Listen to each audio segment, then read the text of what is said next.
Welcome to Check That Book, a special place where we get acquainted with the most disturbing books ever written.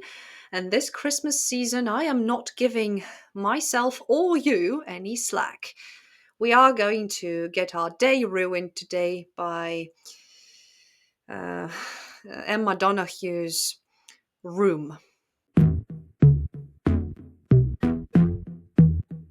It is a relatively simple premise here. We have a boy's perspective who has been held captive in a room with his mother, and how he deals with this situation. It's his perspective and the aftermath of it as well. Usually, such stories don't focus on the consequences too much, but this book does, and it's heart-wrenching, really. The story is based on the real-life case, brace yourselves, of Elizabeth Fritzl. If you don't know, let me quickly guide you through this. Um, Elizabeth was held captive by her own father for 24 years. Throughout these years, she was repeatedly assaulted, which resulted in the birth of 7 children. Let me check. Yes. And 3 of the children remained in captivity with their mother. One died shortly after birth and was cremated there on the spot, as much as I understood from the case files, and oof, gruesome.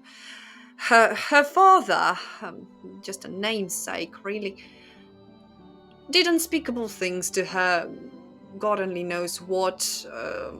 But mainly, yes, it was assault, childbirth, another assault, another childbirth. And our author was, well, it's quite a gruesome thing to say, but Emma Donoghue was inspired by this story, and today we are looking at Room. The premise, like I said, is simple. It's going to ruin your day. I'm not even joking. It's this one is difficult to talk about. I have a thing going on with my voice. Yeah, my voice is on the verge of breaking because yeah, the last time I felt like this was when I tried to introduce you guys to The Girl Next Door, which is based on the case of Sylvia Likens. It's a different kind of story, but equally as gruesome nonetheless. Albeit in Sylvia's case, well, she dies. And here we have a happy ending in this book, sort of. But the way it addresses the psychological shenanigans that they go through, it's just wow. Everything in this book is written out as if it's an autobiography, which is surprising because this is no Dave Pelzer here. This is no Child Called It, if you remember me talking about that one. So this was an interesting read in that regard. Everything else, straight up damn sadness, and I would say the feeling of your weakness and inability to do anything about it.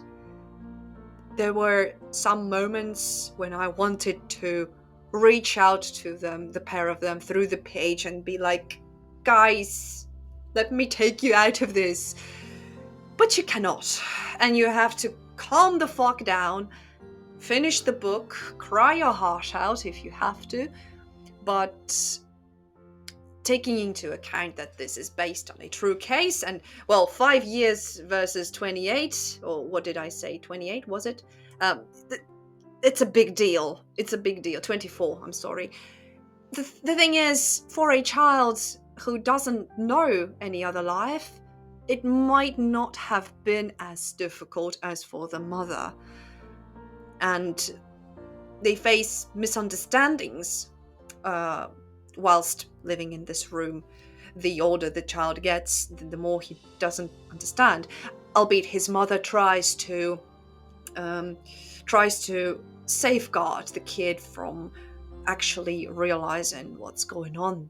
So our main character, our boy, Jack, his name is, he firmly believes that only his mom and the room, as well as everything in it, is real. They are allowed to have a television, and everything they see on the television, in Jack's mind, is not real. It's fake. And his mom, well, I understand where she comes from by supporting this delusion. Actually, she was the one forcing it upon him, kind of, in order to protect him and not disappoint him, because he's missing out on life. But so does she, and I think it was partially her self-defense mechanism as well. But come on, she's an adult woman and she knows better, so it must have been harder for her than for the kid, in my opinion. But yes, how they get rescued, by whom were they even held captive, and all that jazz. So I'll leave you to it. If you're interested, go read the book. It's very well written. It's a sad story, more sad than disturbing. So yes, if you want to get emotional, and if you want to get your day ruined, but then yeah, go ahead, I will not stop you. Maybe not during the Christmas days. I hope that watching my introduction will be sufficient for now. Thank you guys so much for watching this one. If you haven't already, make sure to check my book, Misanthropically Inclined. Very nice quality in hardback, but also available as an ebook. The links will be in the description down below. And make sure to give this video a boost in the form of an erect thumb and perhaps a subscription. Take good care of yourselves and your loved ones, especially during this holiday. And I will see you soon. Goodbye.